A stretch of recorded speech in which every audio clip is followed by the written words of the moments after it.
This is probably the worst presentation I ever made in my career, but it taught me a lot about storytelling.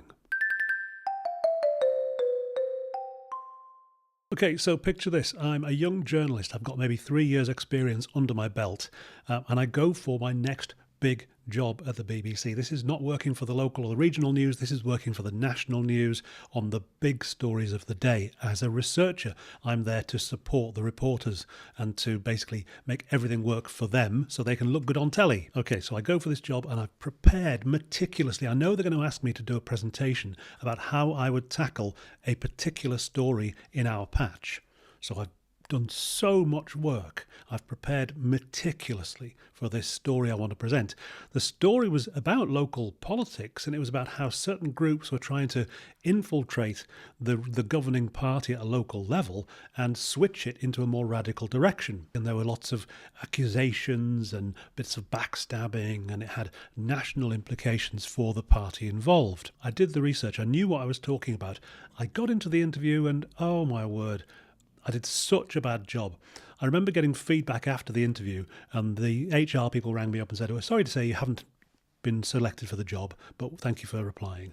And then the national news editor, who I didn't really know, rang me up and gave me some positive feedback and said, "Sorry, you didn't get the job." And then my local boss, who did know me, called me into the office and he said to me, "That job was yours for the taking and you blew it." I was like, oh.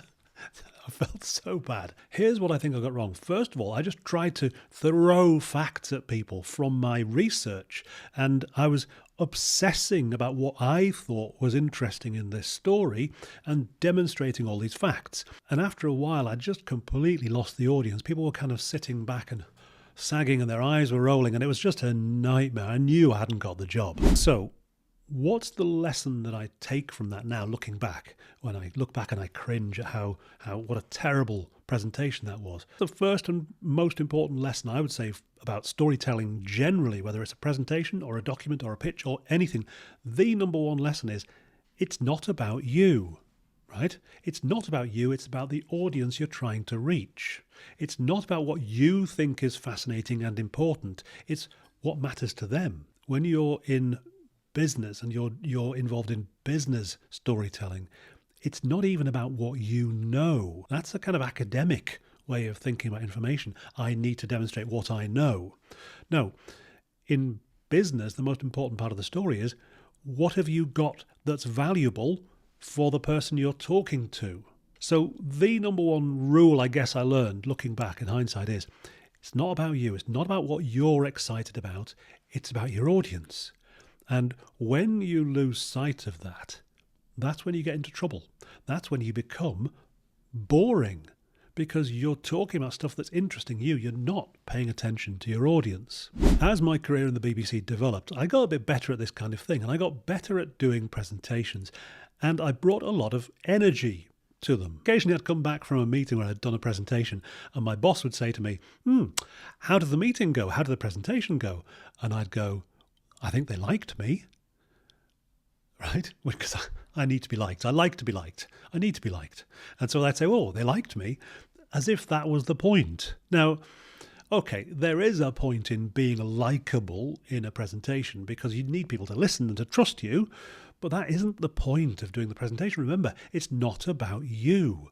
It's about the audience. What have you got that's valuable to your audience? However, I would add one caveat to that. In one respect, it is about you. In the early days of doing presentations and public speaking, I used to put a lot of effort into creating slides. This is kind of the early days of PowerPoint, where you could create lots of slides, lots of colour, lots of text. Yeah, and I used to make these slides that were like a page of an encyclopedia. There was so much information packed into each slide, right? Graphs and pictures and text and quotes. And then I'd put that slide up on a screen somewhere and just talk to people about the topic without realising, well, I pretty quickly realised that actually the moment I did that, people stopped listening because they were reading.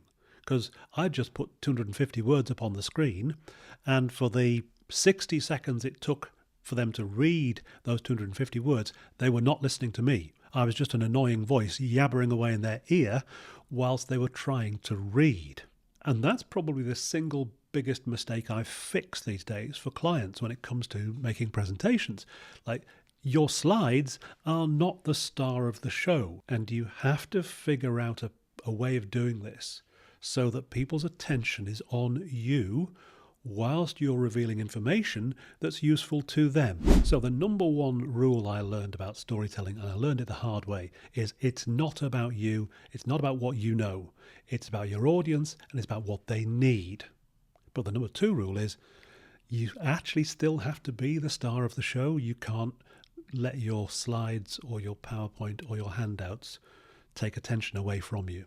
How do you approach presentations? How do you tell stories that demonstrate you're not just thinking about yourself, you're thinking about your audience? It's not just about what you know, it's what value you bring, and do it in a way that makes you look credible. This is a tricky path that we all have to tread. When you're making a presentation, the course Stories That Sell is all about this. And into this course, I have poured the lessons that I've learned in 25 years working for one of the world's biggest news organizations and 10 years as a consultant working for some of the world's biggest companies. If you'd like to know more, click on the link in the description.